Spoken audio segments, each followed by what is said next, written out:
शुक्रिया रजत जी। बात special report में पाकिस्तान में फाइनेंशियल इमरजेंसी लगाने की खबर चल रही है।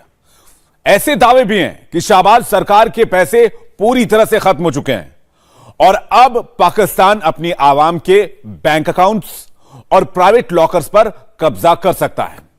इस अफवाह की वजह है खुद पाकिस्तान के वजीर आजम, जिन्होंने कबूल कर लिया है कि पाकिस्तान का खजाना खाली हो चुका है। इस मुश्किल वक्त में पाकिस्तान की आवाम हिंदुस्तान को क्यों याद कर रही है?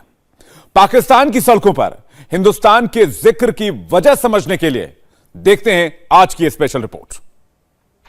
पाकिस्तान ने इंडिया को कॉपी करते करते उस जैसी डेवलपमेंट क्यों नहीं की? पाकिस्तान आज भी पीछे है कल की तरह और वो परसों भी पीछे होगा। कॉपी करना कोई बुरी बात नहीं है, अगर कोई अच्छी चीज़ कर रहे हैं तो उसको कॉपी कर लेना चाहिए। इसमें कोई ज़्यादा बड़ी बात नहीं है कि अगर हाँ या ना करते हैं या नहीं करते। हाँ करते हैं। इंडिया का फ्यूचर ये है कि बहुत जल्दी तरक्की कर करके चाइना से भी आगे निकलता हुआ नजर आ रहा है। इंडिया हमसे आगे निकल गया, वो डे फर्स्ट से ही हमसे आगे था। वो इंडिया जाहिर सी बात है वो चाइना को टक्कर दे रहा तो फ्यूचर में वो कहाँ से कहाँ जा सकता है, चाइना से भी आगे जा सकता है। इंडिया तीनों तरफ भी नहीं, चारों तरफ खेल रहा है। वो अमेरिका का भी बेस्ट फ्रेंड है और वो रूस से अपनी मन मर्जी से ट्रेड भी कर रहा है। मैंने यही कहा जब मैं आया हूं तो आप समझेंगे शायद ये मांगने आया है। मैं मांगने नहीं आया, लेकिन मजबूरी है। पाकिस्तान मांगे नकल, वजीर आजम नहीं लगा पा रहे अकल। असल में नकल करने के लिए भी अकल की जरूरत होती है। पाकिस्तानियों ने यह कहावत तो जरूर सुनी होगी, पर इसे कोई समझने को तैयार नहीं है। अकल की दुश्मन पाकिस्तान की सरकार पिछले 75 साल से हिंदुस्तान को कॉपी करना चाहती है, पर पाकिस्तान कॉपी एंड पेस्ट करके हिंदुस्तान नहीं बन सकता।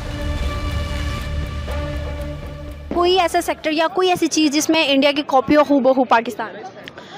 इंडिया की कॉपी हुई हो हूबहू पाकिस्तान में। जी हाँ, इंडिया की फिल्में कॉपी की जाती हैं पाकिस्तान में, लेकिन ऐसी की तैसी मार दी जाती है पाकिस्तान में। मेरा घर का वो चाइना कॉपी लगती है। वो स्ट्रॉन्ग पॉलिसीज़ हैं वहाँ पे और हमारे मुल्क में वो पॉलिसीज़ नहीं है, इसलिए हम लोग उससे बहुत पीछे हैं। कॉपी करना कोई बुरी बात नहीं है, अगर कोई अच्छी चीज़ कर रहे हैं तो उसको कॉपी कर लेना चाहिए। इसमें कोई ज़्यादा बड़ी बात नहीं है कि अगर हाँ या ना करते हैं या नहीं करते। हाँ करते हैं। पाकिस्तान जो है वो इंडिया को हर लेवल पे वो करता है, कॉपी करता है। अगर फेयर बात की जाए तो मेरा आंसर होगा यस। पॉलिसीज़ तब बनेंगी जब हमारी हुकूमत स्ट्रॉन्ग होगी और हम सब लोग एक पेज पे होंगे, और अगर ना बनी तो फिर यही होगा जो भी हो रहा है। हम हाँ, बांग्लादेश, श्रीलंका, हर मुल्क हमसे आगे चला गया है और ऑब्वियसली फिर हमारे रुपए की जो कदर है वो कम होती जाएगी। लाइन वाइज ही आना ना, वो जो सबसे ज़्यादा डेवलप्ड कंट्री है उनसे पीछे इंडिया, फिर पीछे बेचारे हम। तो फिल्म्स के हवाले से हो गए, कोई कल्चर हो गया। अब जैसे उनका होली त्यौहार है, LGS में होली का त्यौहार मनाया गया है। बहुत सी ऐसी चीज़ें हैं। इंडियन ड्रेसिंग की कॉपी की जाती है, मतलब साड़ियाँ लड़कियाँ पहनने की कोशिश और बनवाने की कोशिश। तो यहाँ पे वेस्टर्न भी नहीं पहनते ना। हाँ, तो वो साड़ी भी उस तरह नहीं पहन पाते। और इंडियन ज्वेलरी बहुत ज़्यादा पाकिस्तान में देखने में आती है, लेकिन वो भी लोकल ही होती है, इंडियन प्रॉपर इंडियन नहीं होती। और ख़ासतौर पर इंडियन टिकटॉकर्स की कॉपी की जाती है। पाकिस्तान की आवाम इंडिया इंडिया करके शहबाज शरीफ पर प्रेशर बना रही है। इसका मतलब समझने के लिए पाकिस्तान की 4 बड़ी हेडलाइंस देखिए। पहली खबर, पाकिस्तान के फाइनेंस मिनिस्टर को कतर और सऊदी अरब से मदद मिलने की उम्मीद है। दूसरी हेडलाइन, पाकिस्तानी रुपए की कीमत डॉलर के मुकाबले गिरकर फिर से 200 के पार चली गई है। तीसरी न्यूज, IMF के इशारे पर पाकिस्तान ने अगले बजट में और नए टैक्स लग सकते हैं। और चौथी खबर, पाकिस्तान की टूरिज्म इंडस्ट्री पर क्लाइमेट चेंज का नेगेटिव असर दिख रहा है। कुल मिलाकर इन खबरों का मतलब है कि पाकिस्तान की हालत टाइट है और दुनिया का कोई देश मदद करने को तैयार नहीं है। और वजीर आजम शहबाज शरीफ खुद ही मुल्क की बेइज्जती के किस्से कहानियां सुना रहे हैं। मैं सऊदी अरब से होके आया हूं, मैं UAE के होके, अभी मैं तुर्की होके आया हूं, और मैंने उन भाइयों को कहा कि आप हमारे बड़े अजीम भाई हैं, हमेशा आपने हमारी मदद की।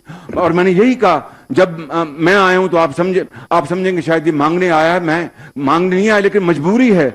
हमारा जिस तरह माजी में 75 साल में आपने हमारा हाथ बटाया है, कुछ अर्सा आप हाथ बटा दें।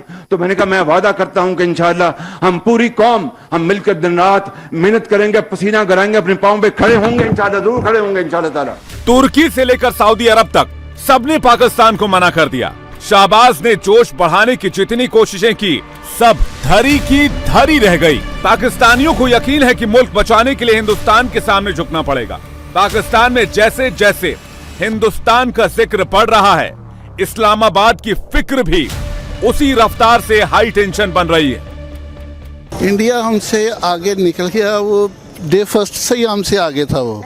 ये नहीं कि वो अभी हमसे आगे निकला है, क्योंकि वो नेशनलिज्म लोग हैं, वो अपने मुल्क और कौम के लिए सोचते हैं। आने वाले चंद सालों में ज़्यादा दूर नहीं है कि वो जो आईटी की एक दुनिया है उस पर वो राज करने वाले हैं। उनकी आईटी इंडस्ट्री हमसे बहुत आगे है, उनका स्पेस प्रोग्राम अच्छा है, उनकी Bollywood film industry entertainment industry हमसे अच्छी है, उनकी डेमोक्रेसी अच्छी है। हम लोग मुल्क और कौम के लिए नहीं सोचते, इनफरादी अपनी ज़ात के लिए सिर्फ सोचते हैं। हम लोग अच्छे नहीं हैं, इसलिए हमें हुक्मरान भी अच्छे नहीं मिले। सुंदर पिचाई उनका बहुत फेमस आदमी है, जो कि गूगल का सीईओ है। इस तरह उनकी बाकी जो काफ़ी पॉपुलेशन का बड़ा हिस्सा जो आईटी से मुंसलिक है, और वो उससे काफ़ी पैसा भी कमा रहे हैं। तो हम चीनी पत्ती पेट्रोल से निकलेंगे तो आईटी की तरफ जाएंगे। हमारी प्रायोरिटीज़ ही और हैं, उनकी और हैं, तो हमें सीखना चाहिए। इंडिया तीनों तरफ भी नहीं, चारों तरफ खेल रहा है। वो अमेरिका का भी बेस्ट फ्रेंड है, और वो रूस से अपनी मन मर्जी से ट्रेड भी कर रहा है, सस्ता ऑयल भी खरीद रहा है, पेट्रोल डीजल।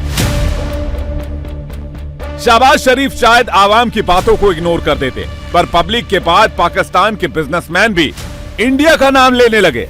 पाकिस्तान के बिलियनियर बिजनेसमैन मियां मंशा ने शहबाज को कश्मीर का मुद्दा छोड़कर इंडिया से बिजनेस करने की सलाह दी है।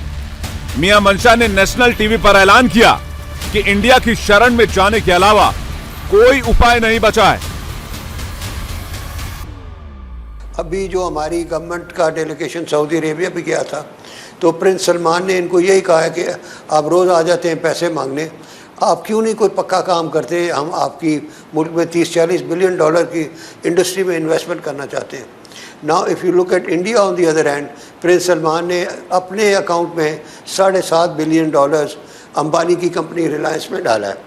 इसी तरह ब्लैक रॉक जो हेज फंड है, one of the bigger one, उन्होंने अनाउंस किया हम इंडिया में 100 बिलियन डॉलर की इन्वेस्टमेंट करेंगे, और 40 कर भी दी है। और लोगों को काम करने दें, कंपटीशन हो, जिस तरह इंडिया है। मैं कहता हूँ इनके साथ ट्रेड खोलें। क्या हमने सारा कुछ जो किया है अब तक, उससे हमें कश्मीर मिल गया है। पाकिस्तान के नेशनल टीवी पर ऐसे डिस्कशन का मतलब है कि मुल्क खतरनाक रास्ते पर है। पिछले हफ्ते इमरान खान ने पाकिस्तान के डिफॉल्टर होने की आशंका जताई थी। पाकिस्तान पर पहले ही अरबों डॉलर का विदेशी कर्ज है।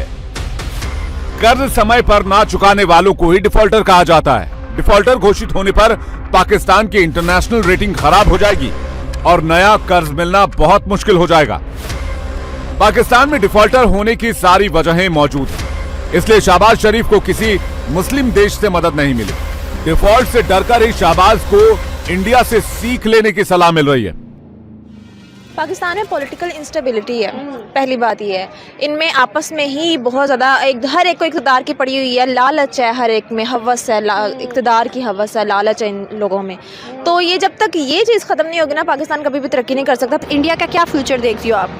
ऑब्वियसली अगर कोई मुल्क अपनी पॉलिसीज़ पे और अपने आने वाले वक्त पे जो है वो काम कर रहा है, तो वो डिज़र्व करता है कि वो आने वाली वक्तों में एक डेवलप कंट्री बने और तरक्की करे। और ज़ाहिर है अगर वो इसी तरह से तरक्की करते रहे और काम करते रहे तो आइंदा आने वाले वक्तों में वो सुपर पावर भी बन सकते हैं। पाकिस्तान ने इंडिया को कॉपी करते करते उस जैसी डेवलपमेंट क्यों नहीं की? पाकिस्तान आज भी पीछे है कल की तरह, और वो परसों भी पीछे होगा कल की तरह। क्योंकि पाकिस्तान जो है ना वो पॉलिटिक्स से नहीं निकल रहा। जब तक ये पॉलिटिक्स से नहीं निकलेंगे तब तक किसी भी चीज़ में तरक्की नहीं कर पाएंगे। एक गवर्नमेंट जो है ना वो थोड़ी लगा लें कि रिस्पॉन्सिबल नहीं है, वो रिस्पॉन्सिबल वे में काम नहीं कर रही, उस तरह की पॉलिसीज़ नहीं बना रही। उस फ्यूचर यही है कि पीटीआई चली गई, नून लीग आ गई, नून लीग चली गई तो बिलावल भुट्टो आ गया, बिलावल चला गया तो पीपल्स पार्टी आ गई। ये जो सीखने की वाली बातें हैं ना, ये ऑलमोस्ट हर जो अच्छा मुल्क है वो इस तरह के काम कर रहा होता है। हम किसी भी मुल्क से सीख सकते हैं। अगर इंडिया ये काम कर रहा है तो इंडिया से भी सीखा जा सकता है, हमारा हमसाया है। दुश्मन देश कब तक हम ये जो है ना ये चूरन बेचते रहेंगे दुश्मनी का? उनकी आर्मी और उनका कोई इदारा पाकिस्तान में सिवाय मैं समझता हूँ एक क्रिकेट टीम रह गई है जो उनसे कभी कभार जीत सकती है, बाकी हम चारों खाने चित हुए पड़े हैं। पाकिस्तान की अर्थव्यवस्था वेंटिलेटर पर है, किसी भी वक्त सांसें रुक सकती हैं। इसकी वजह है इमरान खान, शहबाज शरीफ और जनरल बाजवा जैसे पावर सेंटर।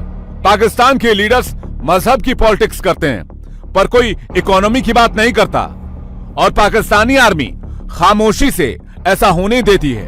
दूसरी तरफ मुल्क की आवाम है जो पाकिस्तान में भी इंडिया जैसी तरक्की ढूंढती है। इंडिया बहुत आगे जा रहा है, मतलब अगर देखा जाए तो वो हमसे क्या पूरी दुनिया में काफ़ी मुल्कों से वो आगे है। उसकी वजह है कि उन्होंने आने वाले वक्त के लिए ना अपनी जनरेशन को तैयार किया है। हमारा जो फोकस होता है वो इम्पोर्ट पे होता है, इसलिए हम पीछे रह गए। हमारी एक्सपोर्ट जो है वो ना होने के बराबर है। इंडिया मॉडर्न वर्ल्ड में इस वक्त टॉप पे एग्जिस्ट कर रहा है। आप देख लें यूट्यूब, गूगल और इनके जितने भी जो अमेज़ोन और ये जितने भी बड़े बड़े हमारे जो सोशल मीडिया या इंटरनेट की दुनिया के जो इदारे हैं ना, उनमें सैकड़ों नहीं हज़ारों बल्कि लाखों इंडियंस काम कर रहे हैं।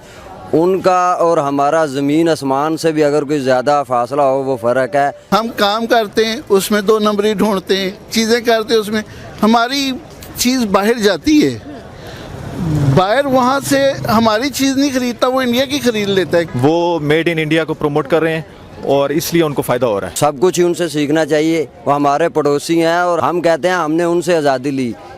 हम 14 अगस्त एक दिन पहले उनसे आज़ाद हो रहे हैं और हमारा 1 सदी पीछे है उनसे इस सारी चीज़ों में। पाकिस्तान के लिए अगली बुरी खबर 7 दिनों के बाद आ सकती है। 15 जून को जर्मनी में FATF की मीटिंग होने वाली है। इसमें पाकिस्तान को FATF की ग्रे लिस्ट में बनाए रखने या ब्लैकलिस्ट करने का फैसला हो सकता है। ये सुनकर शहबाज सरकार को चक्कर आ रहे हैं। इस बीच पाकिस्तान की सड़कों पर इंडिया की बातें चल रही हैं।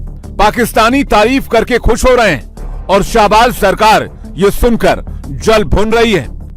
इंडिया जाहिर सी बात है वो चाइना को टक्कर दे रहा है, तो फ्यूचर में वो कहाँ से कहाँ जा सकता है, चाइना से भी आगे जा सकता है, जहाँ जिस स्पीड के साथ वो ग्रो कर रहा है। इंडिया की इंडस्ट्री बहुत बड़ी है और उन्होंने अपना एक इमेज भी ऐसा बिल्ड कर दिया कि वो हर एक को वेलकम करते हैं और उनके पास ऐसी इंडस्ट्रीज़ है ना ऑब्वियसली, और वो ऐसा प्लेटफॉर्म प्रोवाइड कर रहे हैं कि उनके मुल्क में आके लोग सरमायाकारी करें। क्योंकि पाकिस्तानी अवाम आज भी रो रही थी रोटी के लिए, कल भी रोएगी, परसों भी रो रही थी, उसके बाद भी रोएगी।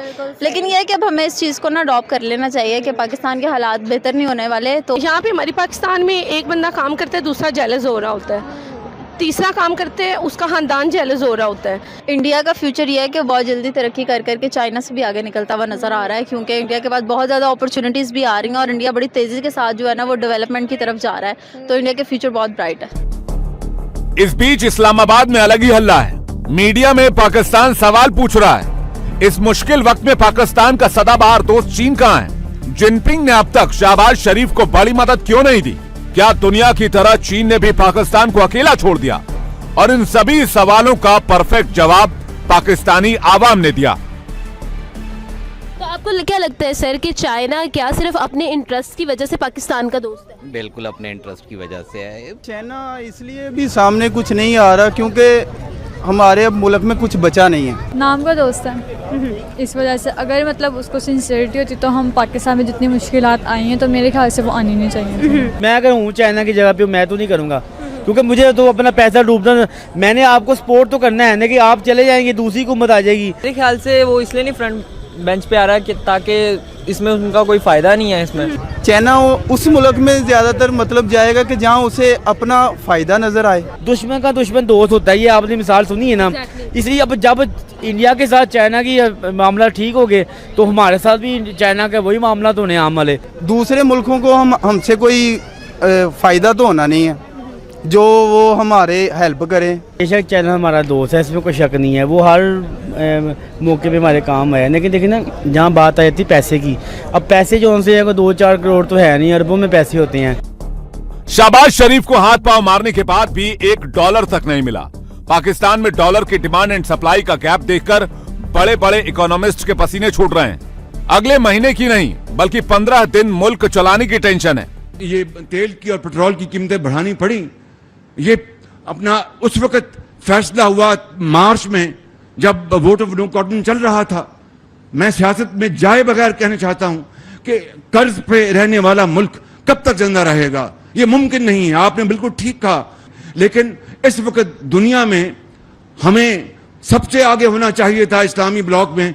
हमारी इस वक्त हैसियत क्या है?